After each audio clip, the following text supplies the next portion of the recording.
AIMIM पूर्व सांसद इम्तियाज जलील ने बिहार चुनाव को लेकर बड़ा ऐलान कर दिया है। साथ ही तेजस्वी द्वारा ओवैसी को चरमपंथी कहने पर तेजस्वी यादव को नसीहत दे दी। इसी के साथ गिरिराज सिंह को भी खुले शब्दों में यह भी संदेश दे दिया है कि तुझसे खूबसूरत जबान में भी रखता हूं, दायरे में रहकर भाषणबाजी कीजिए। इसी के साथ साथ सीमांचल में 28 सीटें जीतने का भी ऐलान कर दिया है। आइए देखते हैं क्या बोले पूर्व सांसद इम्तियाज जलील।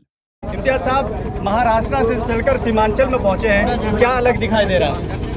अलग जो 10 साल पहले जो माहौल था वो बड़े मुश्किल से मिलते थे। लोगों को पता नहीं था कि मजलिस क्या है करके, उसमें हमें मोबाइल के ऊपर दिखाना पड़ता था कि ये असदुद्दीन अवैसी साहब है।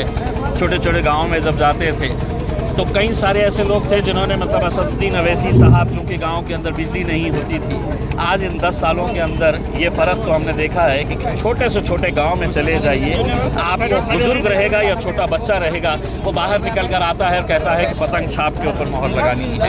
ये बदलाव देखें। अभी लेटेस्ट एक बयान आया तेजस्वी यादव का जिसमें चरमपंथी तक कह दिया है। ऐसा शब्द जो बैरिस्टर के लिए बोला गया, क्या कहेंगे आप? हम उनसे ये पूछना चाहेंगे कि आपका मतलब क्या है। आप जब एक्सट्रीमिस्ट कह रहे हैं मेरे कायद बैरिस्टर असदुद्दीन अवैसी साहब को, क्या मुसलमानों की लड़ाई लड़ना, क्या दलितों की लड़ाई लड़ना, जो जुल्म का शिकार हो रहे हैं उनकी लड़ाई लड़ना अगर एक्सट्रीमिज्म है तो तेजस्वी यादव हम तैयार हैं।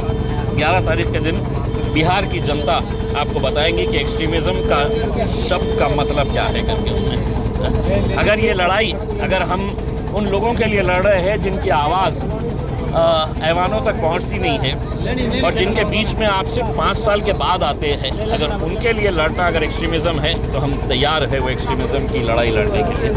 चुनाव आता है तो लगातार मुसलमानों को ऐसे शब्दों का सामना करना पड़ता है। अभी गिरिराज सिंह ने कहा था कि जो उपकार न करे वो नमक हराम है, खासकर इशारा था मुस्लिम समाज की तरफ कि वो फैसिलिटी लेता है लेकिन नमक हराम है, वोट नहीं देता है।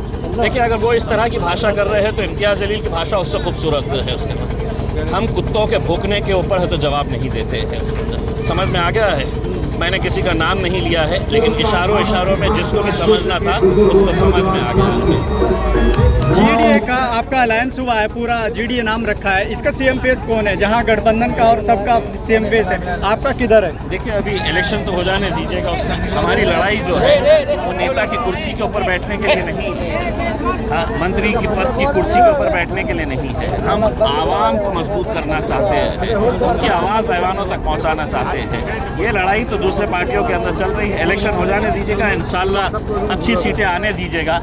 जिन पार्टियों ने हमको महज 6 सीटें देने से इनकार किया था, इंशाल्लाह 14 तारीख के दिन अल्लाह वो दिन भी दिखाएगा कि जब इन सबको असदुद्दीन अवैसी साहब के चौखट के ऊपर आना पड़ेगा ये कहने के लिए कि साहब हमारे साथ आइएगा। गठबंधन से आप सिर्फ 6 सीटें मांग रहे थे और अब आप बहुत ज़्यादा सीटों पर लड़ रहे हैं, तो गठबंधन की तरफ से ये कहा जा रहा है कि बंटवारे में इजाफा आप कर रहे हैं, वोट बंटवारे में। अगर आप में इतनी अक्ल होती, अगर आपके भेजे में, अगर आपके इसमें भेजा होता और गोबर नहीं होता तो मेरे हिसाब से आपने 6 सीट दे देना चाहिए था। हमने तो साफ कहा था कि हमको अगर भारतीय जनता पार्टी को रोकना है तो आप हमें 6 सीट दे दें, लेकिन उन्हें ऐसा लगा कि मजलिस की तो कोई ताकत ही नहीं है, हम 6 सीट क्या 1 सीट भी नहीं देंगे करके, तो अब हम 50 सीटें लड़े या 28 सीटें लड़े या 30 सीटें लड़े, क्या फ़र्क पड़ने वाला है? उनके नज़र में तो एमआईएम की कोई हैसियत ही नहीं है, एमआईएम की कोई ताकत ही नहीं है, तो आप क्यों चिंता कर रहे हैं? आप लड़ने दीजिए, हमें देखा जाएगा। कितनी सीटें जीतने का अंदाज़ आपको है?